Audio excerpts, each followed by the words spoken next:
ओम नमः शिवाय। ओम नमः शिवाय। प्रिय भक्तों, अब हम श्री ओंकार ममलेश्वर ज्योतिर्लिंग के बारे में आपको सारांश में बताते हैं। प्राचीन काल में दानवों ने देवों को पराजित किया था। इंद्रादि देव बड़े चिंतित हुए और पराजित हो गए। दानवों ने त्रैलोक्य में उधम मचाना शुरू कर दिया। तब देवताओं को फिर से बल प्राप्त हो, इसके लिए महादेव ने दिव्य ज्योतिर्मय ओंकार रूप धारण किया। पाताल से निकलकर शंकर भगवान नर्मदा तट पर लिंग रूप में प्रकट हुए। देवगणों ने लिंग की प्रतिष्ठापना से देवों को फिर से बल प्राप्त हुआ। उन्होंने दानवों का नाश किया और स्वर्ग का खोया हुआ साम्राज्य फिर से प्राप्त कर लिया। ओंकार अमरेश्वर ज्योतिर्लिंग के स्थान पर ब्रह्मा और विष्णु भगवान ने भी निवास किया। अतः नर्मदा तट ब्रह्मपुरी, विष्णुपुरी तथा रुद्रपुरी का त्रिपुरी क्षेत्र बन गया। रुद्रपुरी में अमरेश्वर ज्योतिर्लिंग है।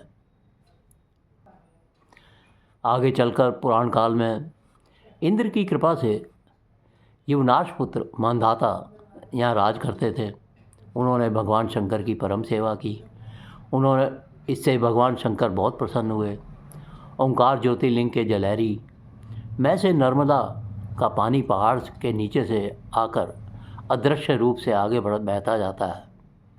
ओंकारेश्वर की लिंग मूर्ति के आसपास जलहरी के गहरे स्थान में होकर नर्मदा का पानी सदा बहता रहता है।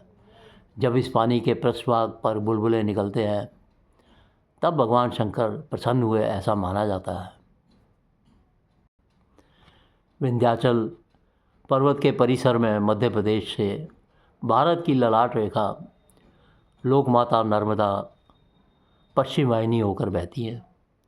उसकी विपुल धीर गंभीर जल राशि भूतल के पाप ताप संकटों को दूर करती है। पहाड़ों से कलकल करती जाने वाली नर्मदा को रेवा भी कहते हैं। उसकी धारा में चिकने गोल पत्थरों को बाणलिंग कहते हैं। नर्मदा के कंकर उते शंकर, ऐसी भक्तगणों की श्रद्धा है। अतः नर्मदा को शांकरी नदी इस नाम से भी जाना जाता है। नर्मदा के किनारे उसकी धारा में एक विशाल द्वीप पर भगवान श्री शंकर जी के 12 ज्योतिर्लिंग में से चौथा ज्योतिर्लिंग ओंकार ममलेश्वर के नाम से प्रसिद्ध है।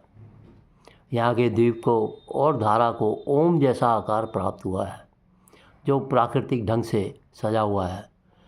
नर्मदा की परिक्रमा करने वाले यात्री इस ओंकार की परिक्रमा करने में अपने आप को कृतार्थ समझते हैं तथा ज्योतिर्लिंग के दर्शन से पावन हो जाते हैं। इस स्थान पर नर्मदा तट और ओंकारेश्वर द्वीप का परिसर इतना ज़्यादा सुंदर है कि देखते ही बनता है।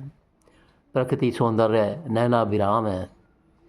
नर्मदा के तट की मजबूत हरी चट्टानों की सीढ़ीनुमा ढलान पर बसे घर, वहाँ के मंदिर, धारा में स्थित कोटि तीर्थ, चक्र तीर्थ जैसी बड़ी खाइयाँ हैं।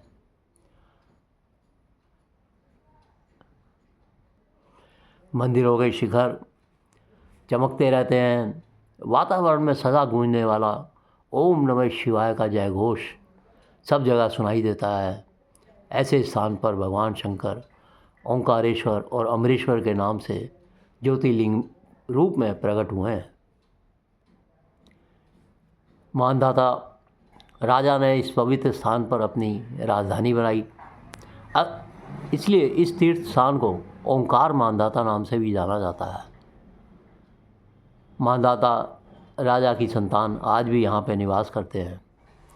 विंध्य पर्वत ने भी घोर तप करके ओंकार अमरेश्वर को प्रसन्न कर लिया था, जिसके फलस्वरूप विंध्य का यह स्थान सुंदर बन गया है।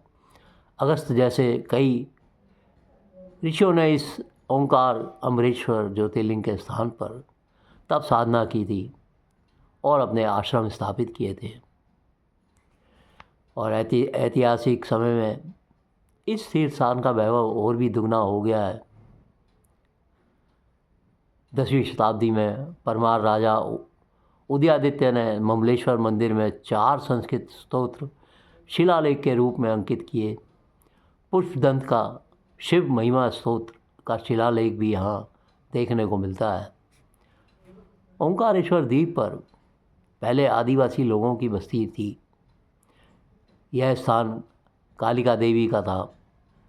माता के भक्त जो भैरवगण कहलाते थे, यात्रियों को बहुत सताया करते थे, उनकी बलि चढ़ा दिया करते थे।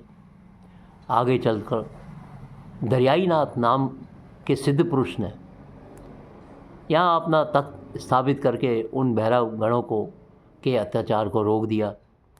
तब से यात्रियों का वहाँ आना जाना शुरू हो गया। उसके बाद भीलों का शासन चलता रहा। 11वीं शताब्दी में राजा भरत सिंह चौहान ने भीलों का राज्य जीतकर उस ओंकार मानदाता के वैभव को और बढ़ाया।